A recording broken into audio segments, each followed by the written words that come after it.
ꯑꯩꯈꯣꯏꯒꯤ ꯅꯍꯥꯟ ꯃꯩꯇꯩ ꯅꯨꯄꯤꯁꯤꯡꯗꯗꯤ ꯀꯥꯔꯀꯁꯦ ꯊꯣꯝꯒꯥꯏꯌꯦꯕ ꯁꯦꯟꯇ꯭ꯔꯦꯜ ꯐꯣꯔꯁꯅ ꯑꯀꯟꯕ ꯁꯥꯔ ꯉꯁꯤꯗꯤ ꯀꯨꯀꯤ ꯃꯌꯥꯝꯗ ꯇꯧꯔꯤꯕꯁꯦ ꯆꯥꯟꯗꯦꯜꯗ ꯀꯨꯀꯤꯅ ꯇꯧꯔꯤꯕꯁꯤꯒꯗꯤ ꯀꯩꯗꯧꯈ꯭ꯔꯒꯦ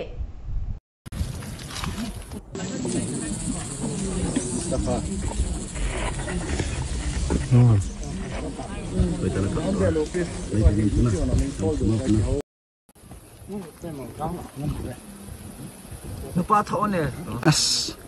mamai lei khane gari loina ngai ba ware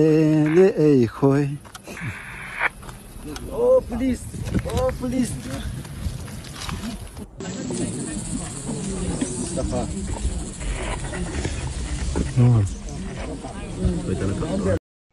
cookie मचा मसू सीरेन कपी वीडियो से येंगो दो अखोइदी नोकनी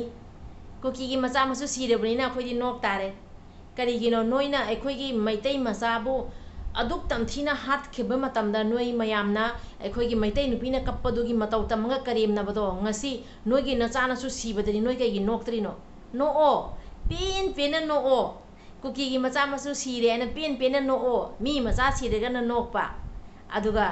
नोइगी नचानासु सीरेगना करिगी कप्पीबा नोकदबने नोइना नोखिबा मयामदो अखोइ मु हुजिक नोइदा नोगा ताकताइना कुकी मचा मसू सीरबनिना अखोइसु नोक तारे नोइ यंगौदबा मयाम लेरसु नोइगी सीरेना कप्पीबा मयाम से येंगागा नोउको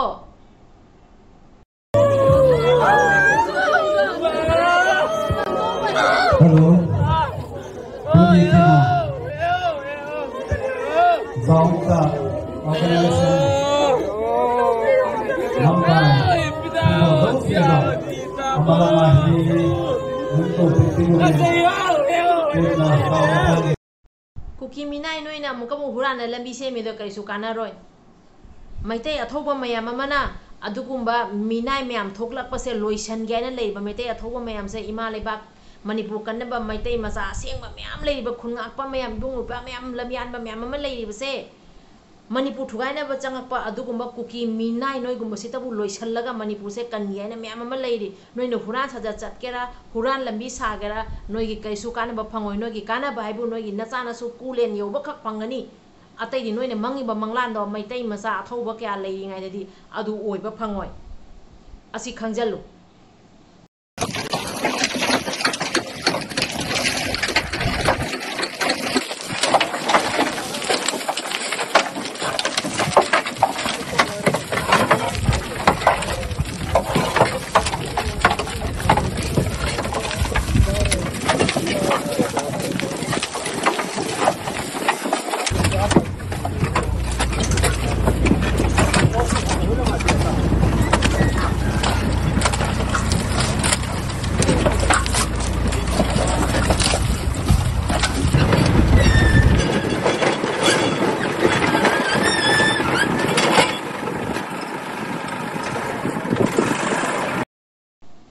मोम चैनल से येंबीरिबा मयाम पुनो कुई काय खुमनजरी ngasi amuka video ma pura lai chinaw mayam video se makha tana yengminagi si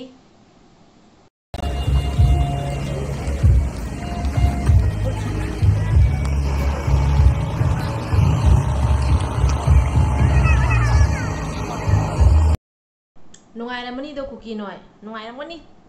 adumai phajaba mayam ma video I thanga lai se noi nungaitra नोइगी सीगिबा मयामदो अदुगी वीडियो ने थांगत पिरेइसे अतैसु वाटले मयाम मा हापिरके खनबनी अदो हापिरक्तरे नोइ नचानासु सीबदा नोइने कप्पीदो नोइगी नचानासु सीबदा नोइने कप्पीदो करिगी कप्पीनो कई कप्पीनो हाना दुमाइ तौरम्बरो मणिपुर से हाना असुमाइ लेरम्बराबा नोइने कदाइदगी इलीगल इमिग्रेट्स मयामगा पुंझलगा मणिपुर सिबु नोइगी खुदुम चनगे नोइगी लमका सेमगे अदु सेमगे का नोइ तौरिदो नोइ नकोक तुगा थी हानब्रा कुकी नोइ नकोक तुगा नोइ नचानासु सिरे ngasi कप्पीदो नमाइदो इकाइद्रा कुकी नोइ न कप्पीदो मी मचानासु हाटपा कानदि नोगा ngasi नोइ नचानासु सिरगना करिगी कप्पीनो चुरचानपुर दा नोइना तांग अहुमदगी नोइना मीतै जुम कया मै थारगा मीतै जुम कया लुट तौना नोइना ओटपा नैबा तौरकना ngasi असि थोइबा थौदोक मयामसे नोइना थोकलकपा नत्रा अदुगा ngasi noina haujik su noi mani maitai da landa ba lepte haujik su noi chaparmena ronda noi hujik lambi semba lepte kari wakhandro noina tawri bado lan noina pami base lan mi sinaba aduna noi gi nachana su sirak lana ji noi nachana su si tabani ado ngasi noi nachana su sirak pa matam dana noi na kappi bodo aduga noi no ga hai roba akhoi di lan pam na tholak pani akhoi di maitai hat kai na thok pani aduna ngasi kuki sirak pada akhoi kapoi adu wa do hai roba nachana su siraga na kap kai ba lan su pamba maitai da su landa ke hai ba aduga maitai di adukki matik marin khaba ningthau palaga maitai se manipura ningthau palaga leirakpa maitai ne abse noi khangi dana aduna ningthau gi macha masu leiriba lai gi macha masu mayam jingjiga singnara adi noi gi nacha na su mayam do noma tawna loina tumakta ba aduga noi nacha na su sirakpa matamna noi na ngasi kappi bado namai do ikai ba khangu sa masu macha masu do sina ba lambi sinde aduga kuki noi di sa da gi su hena tolaba mahik ne noina nasa gi nacha na su gi future loisan ba noina nasa gi nacha na su gi lambi loisan ba adugumba mahik ni kuki noi se noina noi gi nacha na su do kai takpi tambi do ge noi bu karam lup ka nusi sana lemina ba hege asamram da tawre adumaina sum noina tawba aduga manipuram da loire adumaina sum tawba khani mamang da su 1993 da su asum adumaina tawba noina yanari base kadai dino noi se refugee ni aina mayam na su khangna leiriba adubu mina saidang ba piradi adu mafam duga mi ga yanana ba leiro ba aduga duga kadai de gi noi gi refugee prama khomjala aga mi gi maram duga noi gi naram sage haradi kanana yadoino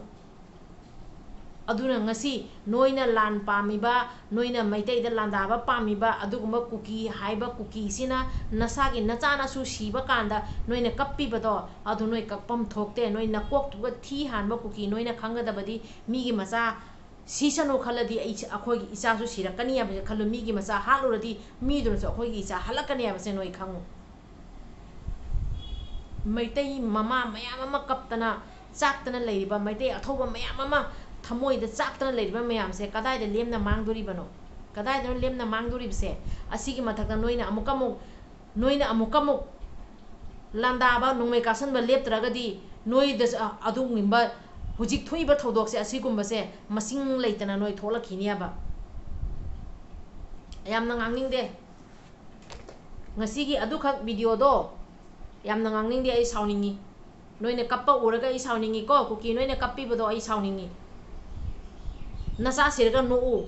noi gi kuki noi gi nasa no siradi noi nokadabani karigino noi di metai gi masa sirpa matamda noi na karim naraga maitai nupina masa kaina bagi chakhaba maisak marakta kappa matamda noi na karim nagi bado no ngasi noi gi nasa no sirpa matamda su aikoina noi bu ningjangan bataba noi na maitai nupi da karim nagi bani aduna noi gi nasa na su sirpa kanda kuki masa sire na noktaba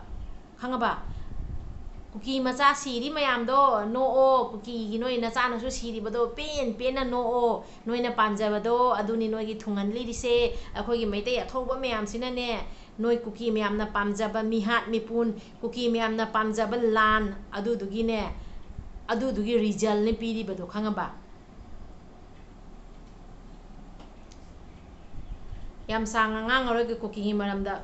pari mom channel se bi yengbiri ba ichina me ampuna pui kai khom nazari ngasi gi video siga soran yaw ki ba kya le ga su yengbiri ba me ampuna makki mafam da ngakpi waina hojai dagi pari mom channel la request tawjari aina video siga haijagi badi mamang da ekhoi gi mete athoba kya thwaina ponthawai ki ba matam da moi gi kuki nupi minnai nupi refugee mathibong cha phangda ba mayam duna akhoi gi maitai nupi na aduk mathwai chakna kappa matam da moi na su adu mato mong da sara kariyam na adu ma video me ama viral chakhi ba mayam na su uramani aduna ngasi kuki gi macha ma su sirakpa matam da akhoi na su kuki noi na matam da nokhi bodo ngasi noi gi na cha na su siba matam da noi su no uaina haige na ina ngasi ase video ji semjabani tawtabu akhoi di